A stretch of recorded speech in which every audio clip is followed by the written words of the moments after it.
So the Oscar Piastri-Daniel Ricciardo saga is by far the biggest story in F1 right now. I mean, we all know the situation and I've gone over it in other videos, but we've all been waiting for an update on who will be where in this crazy silly season. But the FIA has now broken its silence on the McLaren situation with a new statement, and on top of that, new information has come to light about how Williams are affected in all this.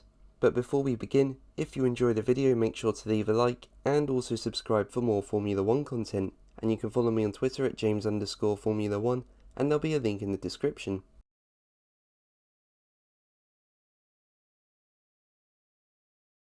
Now before all this kicked off, Alpine wanted to loan Piastri to Williams.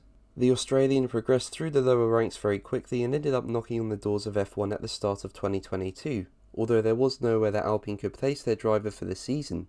So they kept him on the sidelines and have spent the year preparing him for F1 whilst trying to find him a place for 2023. Now with the team expected to retain Fernando Alonso as Esteban Ocon's teammate for 2023, the plan was to loan Piastri to Williams for at least a year and possibly more until he could return as Alonso's replacement. It would have been similar to what George Russell went through, with Mercedes placing him at Williams for 3 seasons to learn the ropes, before bringing him back to the works team in 2022. Now according to Reuters, talks were so far advanced with Williams that Piastri had a seat fitting there, and a contract for 2023 was drawn up between the two teams, with Alpine having already agreed Piastri's salary. But then Alonso announced his move to Aston Martin, which opened up a seat at Alpine, and we all know what happened after that.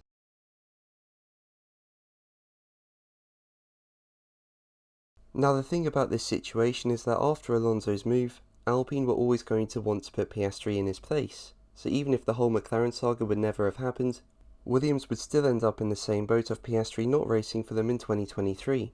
Now even though it will be annoying for the team that a deal was on the table and just in a blink of an eye it's gone, they do have other options. One possibility is Mercedes F1 reserve Nick de Vries, or the team could go with 21-year-old American Logan Sargent, with him being on Williams' books. And obviously the team can retain Nicholas Latifi, or they could even get Mick Schumacher, with it being reported that he's expected to leave Haas. So as I say, whilst the Piastri situation will be annoying, they should easily be able to fill its second seat alongside Alex Albon for 2023.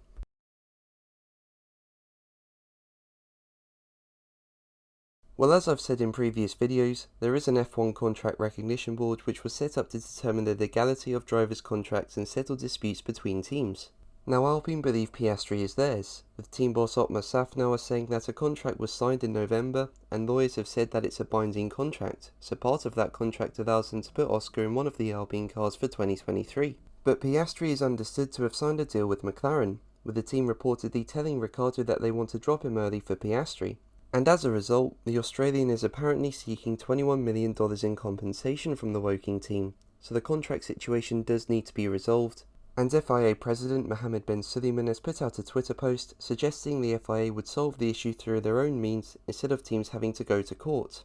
He said, the FIA's Driver Contract Recognition Board was set up to deal with contract priority issues between drivers and F1 teams. That's why we rely on their decision to resolve any conflict. Now despite this, Alpine team boss Safnauer has said Alpine may need to settle this in the High Court anyway, suggesting Piastri could simply sit out his contract at Alpine and refuse to drive for them.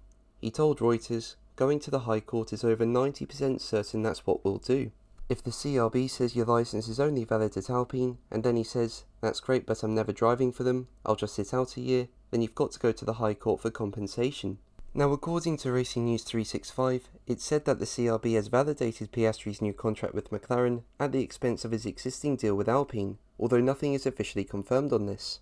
But what do you think will happen? Let me know in the comments below. But that's going to be the video from me today. Thank you ever so much for watching. Make sure to like and subscribe for more videos, and until the next one, take care, bye.